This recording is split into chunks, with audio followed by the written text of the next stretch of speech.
Hello guys, আসসালামু আলাইকুম। কেমন আছো তোমরা সবাই? আজ আমি তোমাদের সাথে শেয়ার করব আমি সারাদিনে কি খেলাম। তার আগে তোমরা প্লিজ আমার চ্যানেলটাকে সাবস্ক্রাইব করে আমার পাশে থাকো, আর হ্যাঁ, ভিডিওটা ভালো লাগলে একটা লাইক দিও। সকালের ব্রেকফাস্টে ছিল ফ্রিজে থাকা ঠান্ডা দই বড়া। এটা বাইরের কেনা ছিল। সকাল সকাল দই বড়া খেয়ে মনটা অনেক খুশি হয়ে গিয়েছিল।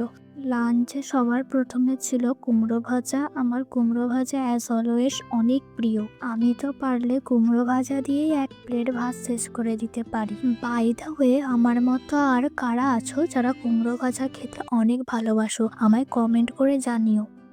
তারপর এখানে আমি বাংলাদেশের আফগান ভাইয়াদের মতো অনেকগুলো কাঁচা লঙ্কা নিয়ে ফেলেছি, জানি না খেতে পারবো কিনা। তারপর ভালো করে কাঁচা লঙ্কাটাকে ভেঙে নিয়ে একটা বড় বাইট নিলাম।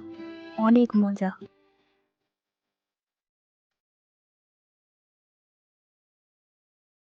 তারপর ছিল ছোলার ডাল আর মুসুর ডাল দিয়ে গরুর মাংস। উফ, এটা দেখতে যতটা ইয়াম, খেতে আরো বেশি ইয়াম ইয়াম। যাই হোক, মাংসটাকে ছোট ছোট করে কেটে মা রান্না করেছিল। যারা এরকম ছোলার এবং মুসুর ডাল দিয়ে মাংস রান্না খাওনি, তারা একবার ট্রাই করে দেখো, অনেক ডিলিশিয়াস। তোমরা এটা মাটন দিয়েও বানাতে পারো।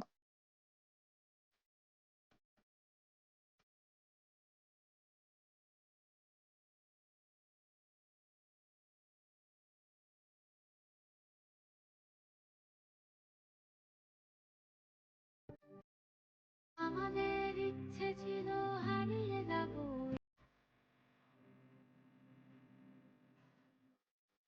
সন্ধ্যায় পাপা বাইরে থেকে তেলে ভাজা এনেছিল। আমি খেয়েছিলাম এই ডালের বড়াটা, উপরে বিট লবণ দিয়ে খেয়েছিলাম, অ্যান্ড ইটস হেভেন। তারপরে খেয়েছিলাম এই আলুর চপটা। ডিনারে ছিল আমার কমফোর্ট ফুড, আলু সেদ্ধ ভাত। এটা প্রত্যেক বাঙালির ইমোশন। গরম গরম ভাতের উপরে ঘি দিয়ে, সাথে কাঁচা লঙ্কা, ব্যাস, কোনো কথা হবে না, বস। তারপর উপর দিয়ে একটু নুন ছড়িয়ে ভালো করে মাখিয়ে একটা বড় বাইট। উফ, ডেলিশিয়াস। ওকে, নেক্সট ব্লগে তোমাদের সাথে আবার দেখা হচ্ছে। আর হ্যাঁ, তোমরা আমার ভিডিও দেখছো অথচ সাবস্ক্রাইব করছো না, প্লিজ সাবস্ক্রাইব করে দাও। বাই, আল্লাহ হাফিজ।